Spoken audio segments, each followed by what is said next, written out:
आज गडचिरोली जिल्ह्यामध्ये मी प्रभारी अधिकारी म्हणून केंद्र शासनाच्या मार्फत पंतप्रधान धनधान्य किसान योजना या योजनेच्या आढाव्यासाठी आणि या योजनेची प्रगती समजून घेण्यासाठी मी गडचिरोली जिल्ह्यामध्ये आज आलेले आहे. आणि जिल्हाधिकारी कार्यालयामध्ये जिल्हाधिकारी आणि जिल्हा कृषी अधिकारी तसेच बाकी सर्व कृषी क्षेत्रातील निगडित विभागीय अधिकारी यांच्याबरोबर आज आमची आढावा बैठक संपन्न झाली. आणि आता त्या बैठकीनंतर काही विशेष नाविन्यपूर्ण जे काही प्रकल्प या जिल्ह्यामध्ये सुरू आहेत, ते पाहण्यासाठी आज आणि उद्यापर्यंत मी जाणार आहे. मी आज पाहिलं की सगळ्या विभागांनी आपापलं जे काही काम केलेलं आहे, या दृष्टिकोनातून त्या कामाचा त्यांनी आढावा दिला. काही त्यांनी चांगले मुद्दे मांडले, काही त्यांचे प्रश्नही त्यांनी समोर आणले. आणि बऱ्याचशांनी आपापलं जे काही प्रकल्प राबवत आहेत, त्याच्यामध्ये ते पुढे कसं ते प्रकल्प घेऊन जाणार आहेत, त्याच्याबद्दल ते सांगत होते. आपल्या ह्या केंद्र शासनाच्या अ, अ, ही जी योजना आहे, त्याचा एक डॅशबोर्ड आहे आणि त्या डॅशबोर्डमध्ये नियमितपणे आपल्याला आपली आकडेवारी भरावी लागते.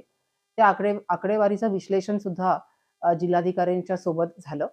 आणि त्या आकडेवारीमध्ये ज्या त्रुटी होत्या किंवा ज्या काही चुकीचे काही समजुती होत्या, त्या सगळं एकत्र बसून त्याचा निपटारा देखील केला. जेणेकरून पुढे जेव्हा आम्ही हे डॅशबोर्डमध्ये आमची माहिती भरू, कारण या डॅशबोर्डच्या आधारेच केंद्र शासन आपल्या जिल्ह्याची काय प्रगती होत आहे ती समजून घेत असते.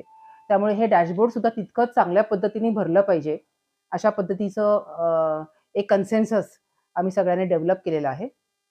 काही प्रकल्प जिल्हाधिकारी सुद्धा त्यांच्या डिस्ट्रिक्ट मायनिंग फंडमधून किंवा डी-पी-डी-सीमधून किंवा बाकीच्या निधीमधून सुद्धा कन्व्हर्जन्सच्या माध्यमातून आणि राज्य शासनाचे सुद्धा काही चांगले योजना आहेत.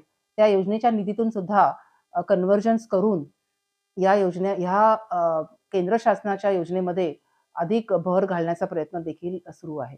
मला खात्री आहे की गडचिरोली जिल्हा हा या योजनेमध्येच नव्हे, तर आपल्या सर्वच केंद्र शासनाच्या योजनेमध्ये पुढाकाराने प्रयत्न करेल. आपले टार्गेट्स पूर्ण करण्याचा प्रयत्न तर होतोच. त्या बाबतीमध्ये तर काही शंकाच नाही. पण आपला जिल्हा हा कसा पुढे जाईल आणि ज्या काही नॅशनल एव्हरेज आणि स्टेट एव्हरेज आहेत, त्या एव्हरेजेसच्या पेक्षाही पलीकडे जाऊन आपल्या जिल्ह्याचं जे पोटेन्शियल आहे, ते पोटेन्शियल रिअलाईज करण्यासाठी प्रयत्न करतील असं मला नक्कीच खात्री आहे. जिल्हाधिकारी आणि त्यांच्या सोबत असणारी सगळी टीम यांना माझ्या शुभेच्छा. धन्यवाद.